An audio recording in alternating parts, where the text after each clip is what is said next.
بسم الله الرحمن الرحيم قل أعوذ برب الناس ملك الناس إله الناس من شر الوسواس الخناس الذي يوسوس في صدور الناس من الجنة والناس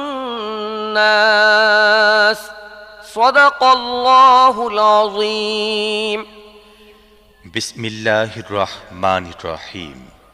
বলো, আমি আশ্রয় চাচ্ছি মানুষের রব, মানুষের বাদশা, মানুষের প্রকৃত মাবুদের কাছে, এমন প্ররোচনা দানকারী অনিষ্ট থেকে যে বারবার ফিরে আসে। যে মানুষের মনে প্ররোচনা দান করে, সে জিনের মধ্য থেকে হোক বা মানুষের মধ্য